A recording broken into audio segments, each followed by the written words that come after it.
વિદ્યાર્થી મિત્રો, ભાઈઓ અને બહેનો, કેજીટી ઈ-લર્નિંગના માધ્યમથી હું આપની સામે તત્વજ્ઞાન આપણે પાઠ નંબર 2 માં આગળ વધવાનું છે. પાઠ નંબર 1 આપણે પૂરો કરી ગયા.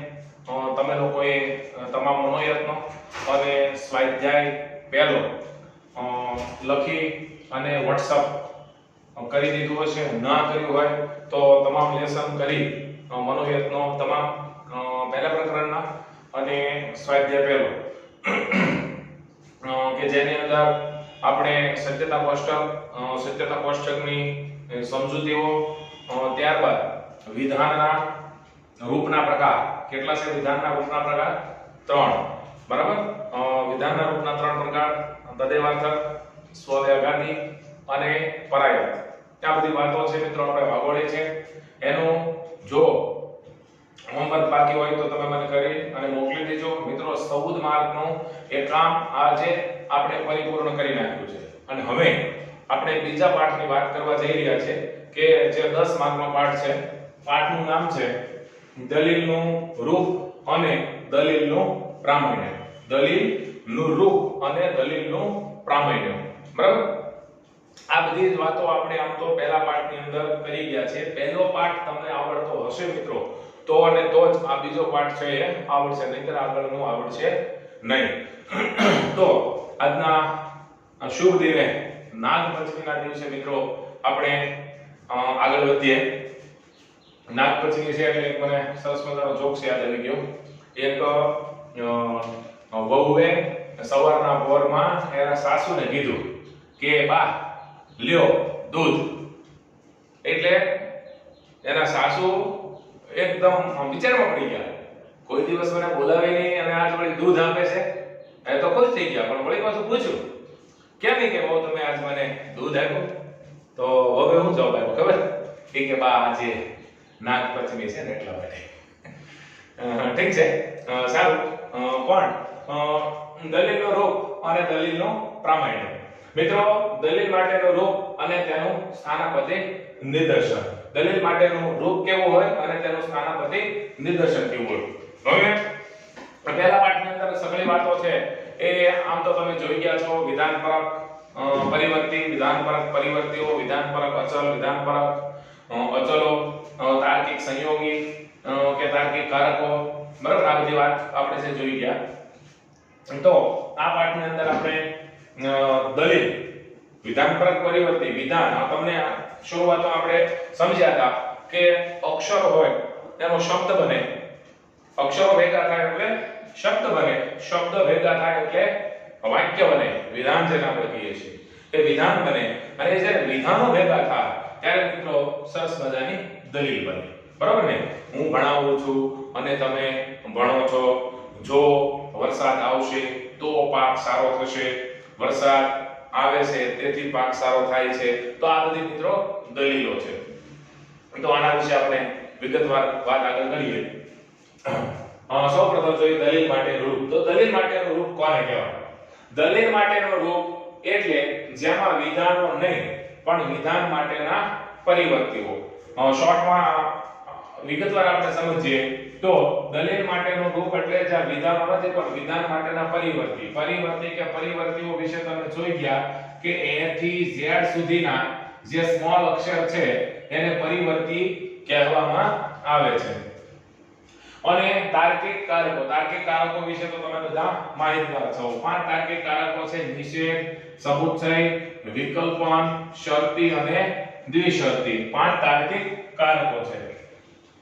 દલીલ માટેનું રૂપ એટલે જેમાં વિધાનો નહીં પણ વિધાનો માટેના પરિવર્તીઓ અને તાર્કિક કારકો આવતા હોય તેવી પ્રતીકોની એવી વ્યવસ્થિત પ્રકારની રચના, એવી વ્યવસ્થિત પ્રકારની રચના, એવી વ્યવસ્થિત પ્રકારની ગોઠવણી કે જેના પરિવર્તીઓને સ્થાને વિધાનો મૂકવામાં આવે. જે પરિવર્તીઓ હોય એના સ્થાને શું મૂકી શકાય?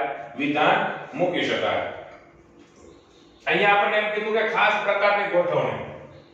બરાબર. ચોક્કસ પ્રકારની ગોઠવણી. ચોક્કસ પ્રકારની ગોઠવણી એટલે મિત્રો એવા પ્રકારની ગોઠવણી આગળના પાઠની અંદર આપણે છે જ્યારે અનુમાનના નિયમો આવશે બરાબર ત્યારે પણ એની વિશે આપણે વિગતે વાત કરશું. એમપી નો નિયમ આવે, એમટી નો આવે, એચએસ નો આવે, સીધી નો નિયમ આવે, એડિશન નો આવે, કન્જક્શન નો નિયમ આવે, બરાબર. આ બધા નિયમો જે છે અનુમાનના 8 નિયમો છે ભણશું ત્યારે એ વધારે સ્પષ્ટ કરશું. પણ અહીંયા વ્યવસ્થિત ગોઠવણી એટલે શું? દાખલા તરીકે અહીંયા તમને વિધાન આપ્યું છે કે ભાઈ p શરતી q. તો આ p શરતી જો અહીંયા એકના એક પરિવર્તીને સ્થાને એકનું એક જ વિધાન મૂકવામાં આવે છે. તો આમાંથી સરસ મજાની આપણને શું મળે છે મિત્રો? દલીલ મળે છે, બરાબર. તો મિત્રો આ જે દલીલ મળે છે તો અહીંયા દાખલા તરીકે લખ્યું છે p શરતી q, p તેથી q. એના વિશે હું તમને વાત કરું. દલીલ માટેના રૂપ બાજુમાં જણાવેલ લક્ષણોને આધારે નીચેના મુદ્દાઓ સ્પષ્ટ કરીએ. આને આધારે નીચેના મુદ્દાઓ છે આપણે સ્પષ્ટ કરીશું. પણ એ પહેલા આને આપણે સમજવાનો પ્રયત્ન કરીએ. અહીંયા આપણને સરસ મજાનું દલીલ નથી આપી. સાંભળો, દલીલ નથી આપી, દલીલ માટેનું રૂપ આપ્યું છે. તમને યાદ છે પહેલા પાઠની અંદર આપણે ભણ્યા હતા વિધાન પરક પરિવર્તી કે પરિવર્તીઓ. દાખલા તરીકે આમ આપ્યું હોય વિધાન પરક પરિવર્તી a અથવા તો કે ભાઈ a શરતી b. તો આ a એટલે શું? તો કે કોઈ પણ એક વિધાન એની સ્થાને જગ્યાએ તમે મૂકી શકો, બરાબર. એનું સ્થાનાપતિ નિદર્શન. a શરતી b આપ્યું છે તો આ ખાલી જગ્યા છે જો તો, બરાબર. આ રીતની વાત આપણે જોઈ હતી. તો આ શું મિત્રો? p શરતી q, p તેથી q. એટલે કે આ આવી જગ્યા વસ્તુ બતાવે છે, આવી દલીલ બતાવે છે જો બોલપેન બદલાવી નાખો એટલે આની અંદર સારી રીતે દેખાય. આમાંથી મિત્રો આપણને કેવી દલીલ મળે? કેવી દલીલ મળે? તો કે p શરતી q, p તેથી q. જો મહેનત કરશો તો સફળતા મળશે. અહીંયા મિત્રો p એટલે મેં મહેનત કરશો મૂક્યું છે. શરતી એટલે કે જો તો, એ તો તમને યાદ જ છે. નિષેધ એટલે નથી, સમુચ્ચય એટલે અને, વિકલ્પન એટલે કાં તો અથવા, શરતી એટલે જો તો, દ્વિશરતી એટલે જો તો અને તો. જો મહેનત કરશો તો સફળતા મળશે, બરાબર. અહીંયા શું કીધું છે? એકના એક પરિવર્તીને સ્થાને એકનું એક જ વિધાન મૂકવામાં આવે. અહીંયા p બરાબર મેં જો મહેનત કરશો એમ લીધું તો બીજો જ્યારે p આવે ત્યારે મારે શું લખવું પડે? મહેનત કરીશું. તેથી અહીંયા છે તેથી, એ હું તેથી મૂકી દઉં. તેથી q માં શું મેં લીધું છે? સફળતા મળશે. તો અહીંયા મારે લખવું પડે સફળતા મળશે. તો મિત્રો અહીંયા જે રીતે વાત કરવામાં આવી છે એ રીતે જોઈએ તો દલીલ માટેનું રૂપ છે. દલીલ માટેના રૂપમાંથી આપણને દલીલ માટેના રૂપમાં શું આવે? તો કે દલીલ માટેના રૂપની અંદર વિધાન માટેના પરિવર્તીઓ આવે, બરાબર. વિધાન માટેના પરિવર્તીઓ. પરિવર્તી એટલે a થી z સુધીના સ્મોલ અક્ષરો. અને બીજું શું આવે? વિધાન માટેના પરિવર્તીઓ આવે. બીજું શું આવે? તો કે બીજું આવે તાર્કિક કારકો. પરિવર્તી એટલે a થી z સુધીના પરિવર્તીઓ અને તાર્કિક કારકો એટલે નિષેધ, સમુચ્ચય, વિકલ્પન, શરતી અને દ્વિશરતી. આની વ્યવસ્થિત રૂપમાં વ્યવસ્થિત ગોઠવણી જો કરવામાં આવે તો મિત્રો સરસ મજાની આપણને દલીલ પ્રાપ્ત થાય છે. તો એવી દલીલ આપણને અહીંયા મળી છે. હજી એકવાર વ્યાખ્યા જોઈ લઈએ, ક્લિયર થઈ જાય. દલીલ માટેનું રૂપ એટલે જેમાં વિધાનો નહીં પણ વિધાન માટેના પરિવર્તીઓ અને તાર્કિક કારકો આવતા હોય. જો સાંભળો મિત્રો, દલીલ માટેનું રૂપ. તો દલીલ માટેનું રૂપ એટલે શું? તો કે દલીલ માટેનું રૂપ એટલે જેમાં વિધાન નું આવે. આને વિધાન મૂક્યા છે, લાલ અક્ષરે વિધાન મૂક્યા છે, બરાબર. પણ આમાં શું કીધું છે? વિધાનો નહીં પણ તેના માટેના પરિવર્તીઓ જો છે. આ પરિવર્તી p q p q, બરાબર. વિધાન માટેના પરિવર્તીઓ અને તાર્કિક કારકો આવતા હોય તેવી પ્રતીકોની એવી વ્યવસ્થિત રચના એટલે કે ખાસ પ્રકારની ગોઠવણી છે કે જેના પરિવર્તીઓના સ્થાને વિધાનો મૂકવામાં આવે. જેના પરિવર્તીઓ આ જે છે આના સ્થાને મેં શું મૂક્યું છે મિત્રો? અહીંયા વિધાન મૂક્યું છે. શું મૂક્યું છે? વિધાન. અહીંયા જો વિધાન મૂકવામાં આવે તો શું થાય? તો કે તેમાંથી આપણને સરસ મજાની દલીલ મળે છે. તો આ આપણને મિત્રો અહીંયા દલીલ પ્રાપ્ત થઈ. શું થઈ? દલીલ પ્રાપ્ત થઈ, બરાબર. માં જો શરૂઆતમાં પણ મેં તમને કીધું હતું કે તત્વજ્ઞાન એટલે p q r અને s નહીં. ટેક્સ્ટ બુક ની અંદર આ રીતના ઉદાહરણો મૂક્યા છે એટલે મેં અહીંયા તમને મોજ પડે એવું ઉદાહરણ તમે મૂકી શકો છો. પણ આગળ આના વિશે વાત કરશું, પણ આટલી વસ્તુ તમારા મનની અંદર મિત્રો ક્લિયર થવી જોઈએ. દલીલ માટેનું રૂપ એટલે જેમાં વિધાનો નહીં. જો અહીંયા વિધાનો નથી, વિધાનો નહીં, પણ વિધાન માટેના પરિવર્તીઓ, આ બંને પરિવર્તીઓ છે PQ, આ બધા પરિવર્તી કોને કહેવાય તમને ખબર છે, બરાબર? અને તાર્કિક કારકો, આ શરતી તાર્કિક કારક છે. તાર્કિક કારકો આવતા હોય એવી પ્રતીકોની વ્યવસ્થિત રચના કે જેના પરિવર્તીઓના સ્થાને વિધાનો મૂકવામાં આવે તો તેમાંથી આપણને સરસ મજાની આવી શું મળે છે મિત્રો, દલીલ પ્રાપ્ત થાય છે. તો આ થઈ ગઈ દલીલ, બરાબર? અને આને કહેવાય મિત્રો દલીલનું રૂપ.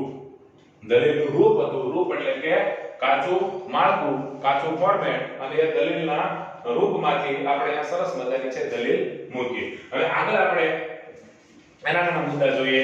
અને આધારે શું ફલિત થાય તો કે દલીલ માટેના રૂપના વિધાનો નહીં પણ વિધાનો માટેના પરિવર્તીઓને તાર્કિક કારકોનો ઉપયોગ થાય છે. તમને વ્યાખ્યા આવડી જાય એટલે વ્યાખ્યાના આધારે એના નીચેના જે લક્ષણો છે, ફલિતાંશો છે એ તમે મૂકી શકો, લખી શકો. દલીલ માટેના રૂપના વિધાનો નહીં પણ વિધાનો માટેના પરિવર્તીઓ અને તાર્કિક કારકોનો ઉપયોગ થાય છે. આ પરિવર્તીઓની વ્યવસ્થિત રચના હોય છે. આ પરિવર્તીઓની વ્યવસ્થિત પ્રકારની રચના હોય. p શરતી q, p થી q, અથવા તો બીજી કોઈ પણ પ્રકારની રચના હોય. p શરતી q, નિષેધ q તેથી p, અથવા તો હાલો pq માંથી આધાર યાદ આપણે a વિકલ્પન b, નિષેધ a તેથી b. આવી વ્યવસ્થિત પ્રકારની મિત્રો ગોઠવણી વાળી રચના હોવી જોઈએ, બરાબર? વ્યાખ્યા જે છે એનું વિશ્લેષણ કરેલું છે, બીજું કંઈ નથી. આ પરિવર્તીઓની વ્યવસ્થિત રચના હોય છે અનુમાનના નિયમોને આધારે, આગળના પાઠમાં આવશે, બરાબર? ત્યારબાદ આ પરિવર્તીઓના સ્થાને જો વિધાન મૂકવામાં આવે તો એકના એક પરિવર્તીને સ્થાને એકનું એક જ વિધાન મૂકવામાં આવે છે તો જ એમાંથી દલીલ મળે. એકના એક પરિવર્તીના સ્થાને એકનું એક જ વિધાન આવે. દાખલા તરીકે અહીંયા આ વસ્તુ આપી છે a વિકલ્પન b, આ કાઢી નાખો, જોઈએ એમાં આપણે થોડા આગળ વધીએ. બીજું એક ઉદાહરણ લઈએ એટલે સમજવામાં તમને થોડી સરળતા રહે. મિત્રો અહીંયા દલીલનું જે રૂપ છે એ તમને આપવામાં આવ્યું છે. a વિકલ્પન b, નિષેધ a તેથી b, બરાબર? a વિકલ્પન એટલે કાંટો અથવા એ રીતે હું લખું, બરાબર? a બરાબર આપણે ગમે વસ્તુ લઈએ. દાખલા તરીકે કાં તો આર્ટ્સ રાખશો અથવા કોમર્સ રાખશો, બરાબર? હવે a બરાબર મેં આર્ટ્સ લીધું છે તો નિષેધ એમાં આર્ટ્સ નો નિષેધ કરવો પડે કે ભાઈ અમે આર્ટ્સ રાખતા નથી, બરાબર ને? કારણ કે આ a છે એ વિધાયક છે, આ છે એ નિષેધક છે. પણ a બરાબર આર્ટ્સ રાખશો લીધું તો અહીંયા નિષેધ a બરાબર e ની વસ્તુ લેવી પડે. આર્ટ્સ રાખતા નથી તેથી તો કે તેથી અમે શું કરીએ છીએ કોમર્સ રાખીએ છીએ, બરાબર? એટલે મિત્રો કહેવામાં આવ્યું છે કે આ પરિવર્તીઓને સ્થાને જો વિધાનો મૂકવામાં આવે તો તેમાંથી આવી સરસ મજાની શું મળે છે, આપણને દલીલ પ્રાપ્ત થાય છે. તો આ થઈ ગયું દલીલ માટેનું રૂપ અને એમાંથી મળતી દલીલ, બરાબર? મિત્રો આટલી વસ્તુ ક્લિયર થઈ હોય તો હવે દલીલ તો છે તે પણ દલીલ માટેના રૂપનું સ્થાનાપતિ નિદર્શન આપણે જોઈએ. દલીલ માટેના રૂપનું સ્થાનાપતિ નિદર્શન, બરાબર? દવ આગળ વધશું આપણે દલીલ માટેના રૂપના સ્થાનાપતિ નિદર્શનમાં. સ્થાનાપતિ નિદર્શનની અંદર મિત્રો શું છે તો કે દલીલ માટેના રૂપમાં આવતા વિધાનો માટેના પરિવર્તીઓના સ્થાને વિધાનો મૂકવાથી જે દલીલ મળે છે તેને તે દલીલ માટેના રૂપનું સ્થાનાપતિ નિદર્શન કહેવાય. દાખલા તરીકે આ દલીલ મળી છે, આની આ વસ્તુને સ્થાનાપતિ નિદર્શન કહી શકાય. હવે ઉપરની વસ્તુ છે એ મિત્રો આપણે કાઢી નાખીએ, બરાબર? જોઈએ આ વસ્તુ છે એ આપણે હટાવી દઈએ. જે વસ્તુ તમે એમ કહેતા હતા કે સાહેબ તમે એમ કહેતા હતા ને કે આને દલીલનું આ જે રૂપ જે છે, બરાબર ને, એની બદલે દલીલ મૂકી છે તો એ દલીલ કયો કે દલીલને પછી આપણે છે એનું સ્થાનાપતિ નિદર્શન કે સ્થાનાપતિ નિદર્શન એટલે શું તો કે સ્થાનનો ઉલ્લેખ કરે છે તે, બરાબર. દલીલ માટેના રૂપનું સ્થાનાપતિ નિદર્શન. દલીલ માટેના રૂપમાં આવતા વિધાનો માટેના પરિવર્તીઓને સ્થાને વિધાનો મૂકવાથી જે આપણને દલીલ મળે છે તેને તે દલીલ માટેના રૂપનું સ્થાનાપતિ નિદર્શન કહેવાય. દાખલા તરીકે દલીલ માટેનું રૂપ આપણને આપ્યું છે p શરતી q, p તેથી q. અહીંયા હું લખું p શરતી q, p તેથી q. બરાબર. આ મિત્રો સરસ મજાનું દલીલ માટેનું રૂપ છે. શું છે? દલીલ માટેનું રૂપ. અને આ દલીલ માટેના રૂપ ની જગ્યાએ હું છે એ અહીંયા વિધાન પરિવર્તી કે પરિવર્તીઓ અને તાર્કિક કારકો છે એની બદલે જો હું વિધાનો અહીંયા મૂકી દઉં તો તરત જ તે મેં વિધાનના સ્થાનનો ઉલ્લેખ કર્યો છે, સ્થાનનું નિદર્શન કર્યું છે, એટલા માટે એના સ્થાનાપતિ નિદર્શન તરીકે ઓળખવામાં આવે છે. હું લખું જો મોદી વડાપ્રધાન બનશે તો રામ મંદિરનું નિર્માણ થશે. બરાબર. જો મોદી વડાપ્રધાન બનશે તો રામ મંદિરનું નિર્માણ થશે. બરાબર. પી શરતી ક્યુ, પી મોદી વડાપ્રધાન બને છે તેથી શું થાય છે તો કે રામ મંદિરનું નિર્માણ થાય છે. લ્યો આ મિત્રો મેં દલીલનું જે રૂપ હતું એ દલીલના રૂપની બદલે અહીંયા વિધાનો મૂકી દીધા, વિધાનના સ્થાનનો ઉલ્લેખ કર્યો એટલા માટે મિત્રો આ સ્થાનાપતિ નિદર્શન બની ગયું. તો આને મિત્રો તમે કહી શકો દલીલ માટેના રૂપનું સ્થાનાપતિ નિદર્શન. આ દલીલનું રૂપ છે. બરાબર. આ શું છે? દલીલનું રૂપ. અને આ દલીલ માટેના રૂપનું શું છે તો કે સ્થાનાપતિ નિદર્શન. અહીંયા તમારે ક્યુ વિધાન મૂકવાનું છે, અહીંયા ક્યુ વિધાન મૂકવાનું છે, અહીંયા ક્યુ મૂકવાનું છે, અહીંયા ક્યુ મૂકવાનું છે એ તમે છે એ મિત્રો આની અંદર દર્શાવી દો એટલે એને મિત્રો દલીલ માટેના રૂપનું સ્થાનાપતિ નિદર્શન કહેવામાં આવે છે. આવી રીતે કોઈ પણ તમે વિધાન મૂકી અને દલીલ માટેના રૂપનું સ્થાનાપતિ નિદર્શન છે એ મૂકી શકો છો. તો મિત્રો આ થયું દલીલ માટેના રૂપનું સ્થાનાપતિ નિદર્શન. એમાં કશું જ કરવાનું નથી. દલીલ માટેના રૂપમાં આવતા વિધાનો માટેના પરિવર્તીઓને સ્થાને વિધાનો મૂકવા છે. બરાબર. જે પરિવર્તી હોય એના સ્થાને શું મૂકવાના? વિધાનો. તો કે આ પરિવર્તી છે, આ પરિવર્તી છે, તો આ પરિવર્તીના સ્થાને મેં શું મૂક્યું તો કે આ વિધાન મૂક્યું. આ પરિવર્તીના સ્થાને મેં શું મૂક્યું તો કે આ વિધાન મૂક્યું. જે દલીલ મળે આ આખી જે મળી, જો મોદી વડાપ્રધાન બનશે તો રામ મંદિરનું નિર્માણ થશે, મોદી વડાપ્રધાન બને છે તેથી રામ મંદિરનું નિર્માણ થાય છે. આખી શું છે? દલીલ છે. બરાબર. દલીલ મળે છે તેને તે દલીલ માટેના રૂપનું સ્થાનાપતિ નિદર્શન કહેવામાં આવે છે. તો આના માટે મિત્રો આ સરસ મજાનું સ્થાનાપતિ નિદર્શન છે એ થયું છે. તો આ મિત્રો વાત થઈ દલીલનું રૂપ અને દલીલના રૂપનું સ્થાનાપતિ નિદર્શન. આગળના ટોપિકની મિત્રો આપણે વાત કરીએ તો દલીલના પ્રમાણભૂત અને અપ્રમાણભૂતની લાક્ષણિકતાઓ વિશે મિત્રો આપણે વાત કરવાની છે. બરાબર. કે ક્યારે આપણી દલીલ છે એ પ્રમાણભૂત બને છે અને ક્યારે આપણી દલીલ છે એ અપ્રમાણભૂત બને છે. આમ તો પ્રમાણભૂત અને અપ્રમાણભૂત દલીલો વિશે આપણે થોડી ઘણી ચર્ચાઓ છે એ કરી ગયા હતા કે જ્યારે મિત્રો તમે જાણો છો કે પ્રમાણભૂત દલીલની મૂળભૂત લાક્ષણિકતાઓ એવી છે કે જો એના આધાર વિધાન સત્ય હોય તો એનું ફલિત વિધાન પણ સત્ય હોવું જોઈએ. બરાબર.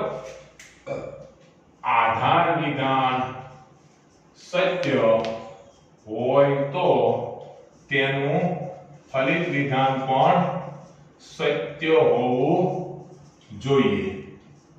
બરાબર. આ મિત્રો વાત થઈ પ્રમાણભૂત દલીલ. શેની વાત થઈ? પ્રમાણભૂત દલીલ. અને અપ્રમાણભૂત દલીલ શું છે? અપ્રમાણભૂત દલીલ. અપ્રમાણભૂત દલીલમાં જો તેનું આધાર વિધાન સત્ય હોય તો પણ તેનું ફલિત વિધાન કેવું હોય છે? અસત્ય હોય છે. બરાબર? જ્યારે એ દલીલ છે એ મિત્રો અપ્રમાણભૂત થાય છે. બરાબર? અપ્રમાણભૂત દલીલની મૂળભૂત લાક્ષણિકતાઓ એવી છે કે તેના આધાર વિધાનો સત્ય હોવા છતાં તેનું ફલિત વિધાન કેવું હોય છે મિત્રો? અસત્ય હોય છે. આધાર વિધાન સત્ય હોય, બરાબર, છતાં પણ આધાર વિધાન સત્ય હોય છતાં પણ એનું ફલિત વિધાન અસત્ય હોય છે. બરાબર?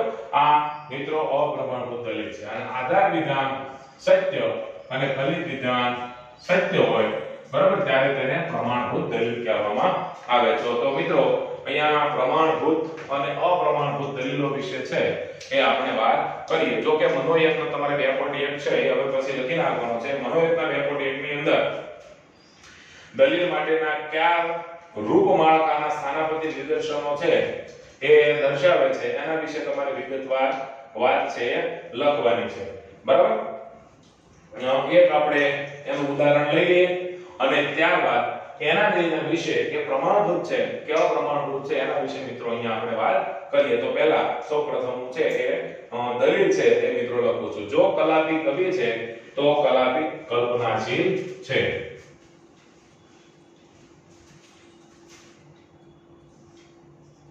જો કલાપી કવિ છે તો કલાપી કવિ છે તો કલાપી કલ્પનાશીલ છે. બરાબર? બીજું, કલાપી કવિ છે તેથી કલાપી કલ્પનાશીલ છે. હવે 2.1 પ્રમાણે પહેલા જો વાત કરી લઉં તો શું કીધું છે મિત્રો કે દલીલ માટેના કયા રૂપના માળખામાં સ્થાનાપતિ નિદર્શનો છે તે જણાવો. તો આનું મારે સ્થાનાપતિ નિદર્શન છે એ કરવું હોય તો સીધી સાદી સરળ વાત કરી દઉં કે કલાપી કવિ છે એના માટે દાખલા તરીકે હું A લઈ લઉં અને કલ્પનાશીલ છે એના માટે B લઈ લઉં. તો A શક્તિ B, કવિ કલાપી છે એના માટે A અને કલાપી કલ્પનાશીલ છે એના માટે 2. તો આ રીતની મિત્રો સરસ મજાની છે એ આપણને તેનું સ્થાનાપતિ નિદર્શન છે મળી ગયા. તો અગાઉ પણ મેં તમને વાત કરી હતી કે સ્થાનાપતિ નિદર્શન એટલે દલીલનું જે રૂપ હોય છે એ સ્મોલ અક્ષરમાં હોય છે અને સ્થાનાપતિ નિદર્શન થાય એટલે એ કેપિટલ અક્ષરો બની જાય. તો આવી રીતે 2.1 છે મિત્રો તમારે કરવાનો રહેશે. હવે આમાં આપણે મિત્રો આગળ વધીએ તો આપણે હવે અહીંયા પ્રમાણભૂત અને અપ્રમાણભૂત વિશે વાત કરવા જઈ રહ્યા છીએ. એના વિશે આગળ વધીએ તો સૌપ્રથમ મિત્રો આની અંદર છે એ સંકેતાવલી કરવાની. શું કરવાની? સંકેતાવલી. હવે આ આખું તમને છે એ મિત્રો જે તમને દલીલ આપવામાં આવે છે એ દલીલ છે એ પ્રમાણભૂત છે કે અપ્રમાણભૂત એના વિશે આપણે વાત કરવા જઈ રહ્યા છીએ. દાખલા તરીકે કલાપી કવિ છે આના વિશે મારે બી ધારવો તો મેં ધારી લીધો. બરાબર? કલાપી કલ્પનાશીલ છે આના માટે મારે જે ધારવો તો મેં ધારી લીધો. બરાબર? આ સંકેતાવલી કર્યા પછી શું આવે મિત્રો? એની પ્રાતિક રજૂઆત કરવાની આવે. શું આવે? પ્રાતિક રજૂઆત. તો પ્રાતિક રજૂઆત કેમ થાય? જો કલાપી કવિ છે એના માટે B, તો જો તો એટલે શરતી, કલાપી કલ્પનાશીલ છે એટલે J, કલાપી કવિ છે એના માટે B લીધો છે તો B. જેમ અહીંયા તમને દલીલ કે વિધાન આપવામાં આવ્યું હોય એમનું એમ મૂકવાનું રહેશે. કલાપી કલ્પનાશીલ છે એના માટે શું લીધો? J, તો તેથી J. બરાબર? આ થઈ ગઈ એની પ્રાતિક રજૂઆત. હવે આ વસ્તુને પ્રમાણભૂત કે અપ્રમાણભૂત છે એના રૂપે જોવાની છે. તો આ પ્રાતિક રજૂઆત જે આપણી પાસે છે એમાં પહેલા તો બંને આધાર વિધાનોને જોડવા પડે સમુચ્ચયથી. બંને આધાર વિધાનોને સમુચ્ચય વડે જોડ્યા પછી એનું સત્યતા કોષ્ટક બને અને એ સત્યતા કોષ્ટકને આધારે છે કે મિત્રો આપેલ દલીલ પ્રમાણભૂત છે કે અપ્રમાણભૂત એવો મિત્રો તો અહીંયા દલીલ એટલે કે વિધાન એની સંકેતાવલી એની પ્રાતિક રજૂઆત એટલી વસ્તુ આપણે જોયું ત્યારબાદ આનું બંને આધાર વિધાનને સમુચ્ચયથી જોડવાના જ્યારે આપણે સત્યતા કોષ્ટકની મદદથી છે એ દલીલ છે એ પ્રમાણભૂત છે કે અપ્રમાણભૂત છે જોવી હોય ત્યારે એનું સત્યતા કોષ્ટક બનાવવું પડે સત્યતા કોષ્ટક બનાવવા માટે હંમેશા આધાર વિધાન એક હોય એટલે બંને આધાર વિધાન જે છે મિત્રો બરાબર આને તમે આધાર વિધાન પહેલું અને આને કહો છો આધાર વિધાન બીજું અને આને કહો છો ફલિત વિધાન તો બંને આધાર વિધાનોને છે મિત્રો આપણે સમુચ્ચયથી જોડવા પડે બંને આધાર વિધાનોને સમુચ્ચયથી જોડ્યા અને આ છે તેથી જે ફલિત વિધાન બરાબર હવે સત્યતા કોષ્ટક કઈ રીતે બને તમે પહેલા પાઠની અંદર આપણે જાણી ગયા બી જે બી શરતી જે સમુચ્ચય બી અને તેથી ફલિત વિધાન જે બરાબર તો આ મિત્રો બધા આપણા આધાર વિધાન થયા આ પણ આપણું આધાર વિધાન થયું અને આ થયું આપણું ફલિત વિધાન હવે કુલ સ્તંભ 5 બન્યા હરોળ 4 બની 4 હરોળ જ્યારે બની છે તો એની અંદર પણ તમને ખ્યાલ છે 2t 2f 1t 1f 1t 1f હવે શું થશે તો કે b અને j b છે પહેલા સ્તંભમાં j છે બીજા સ્તંભમાં એનું શું થાય તો કે એનું શરતીનો સત્યતા મૂલ્યનો નિયમ શું છે તો કે શરતીનો સત્યતા મૂલ્યનો નિયમ છે tf તો f tf આવ્યો tf તો f tf ક્યાંય નથી અહીંયા એક જ tf તો f છે બાકી બધા t અને t છે એ મિત્રો બનશે ત્યારબાદ b શરતી j ક્યાં છે તો કે ત્રીજા સ્તંભમાં સમુચ્ચય b તો કે b ક્યાં છે તો કે પહેલા સ્તંભમાં એનું શું કરવાનું છે બરાબર તો કે એનું કરવાનું છે સમુચ્ચયનો સત્યતા મૂલ્યનો નિયમ શું છે તો કે સમુચ્ચયનો સત્યતા મૂલ્યનો નિયમ શું છે હા t તો t બાકી બધે f ત્રીજાનું કહેવાનું b શરતી જે ત્રીજા સ્તંભમાં છે b c પહેલા સ્તંભમાં છે એટલે ત્રીજાનું કહેવાનું જોઈએ તો કે t છે તો અહીંયા t નથી તો અહીંયા બધે f અને f ક્લિયર હવે જે ક્યાં છે તો કે બીજા સ્તંભમાં તો કઈ માતા કુટુંબ કરવા પડો બીજા સ્તંભ મુજબ tf તો કે t f બરોબર તો આ મિત્રો અહીંયા સરસ મજાનું તમારું સત્યતા કોષ્ટક બની ગયું સત્યતા કોષ્ટક તો તમે શીખ્યા હતા અગાઉ હવે એને આપેલ સત્યતા કોષ્ટક છે પ્રમાણભૂત છે કે અપ્રમાણભૂત પ્રમાણભૂત ક્યારે કહેવાય જ્યારે આધાર વિધાનમાં સત્ય હોય એ પછી તરત જ એનું ફલિત વિધાનની હરોળમાં સત્ય હોય તો પ્રમાણભૂત બને તો પહેલી હરોળ મુજબ જુઓ આધાર વિધાન સત્ય છે એનું ફલિત વિધાન પણ સત્ય છે એટલે પહેલી હરોળ મુજબ કેવું થાય તો કે પ્રમાણભૂત થાય બીજી હરોળમાં f તો f હોય તો જોવાનું જ નથી ને જો ક્લિયર વસ્તુ છે આધાર વિધાન સત્ય હોય તો તેનું ફલિત વિધાન સત્ય હોવું જોઈએ એટલે કેવું થાય તો કે ઈ દલીલ છે એ પ્રમાણભૂત બને બરાબર આધાર વિધાન સત્ય એનું ફલિત વિધાન સત્ય એટલે દલીલ પ્રમાણભૂત બરાબર હવે આધાર વિધાન અસત્ય હોય તો એમાં પડવાનું જ નથી થતું બરાબર હવે અપ્રમાણભૂત નું એવો સમજી લઈએ આધાર વિધાન સત્ય હોય એમ છતાંય એનું ફલિત વિધાન અસત્ય હોય ત્યારે આપેલ દલીલ અપ્રમાણભૂત બને છે પણ આધાર વિધાન સત્ય અને એનું ફલિત વિધાન અસત્ય નથી સત્ય જ છે એટલે પહેલા મુજબ પ્રમાણભૂત થાય બીજી ત્રીજી અને ચોથી આ હરોળમાં આધાર વિધાન જ સત્ય નથી એટલે એમાં કાંઈ આગળ વધવાની વાત થતી જ નથી બરાબર તો મિત્રો હવે આવા તમે સરસ મજાના મને ખબર છે કે આવતા લેક્ચરમાં 10 દાખલા ગણીને તમને WhatsApp કરવાના છો આવવાના એ પણ ખબર છે તમારે બરાબર પણ હવે આના વિશે માનો કે પ્રામાણ્ય તમારે લખો તો તમે શું લખો એટલે તરત જ તમે લખશો અહીં નીચે દલીલોનું પ્રામાણ્ય આમ કરીને તરત તમે શરૂ કરી દેવો કે આપેલ સત્યતા કોષ્ટકમાં જોતા જણાય છે કે આપેલ સત્યતા કોષ્ટકની અંદર 5 સ્તંભ આવેલા છે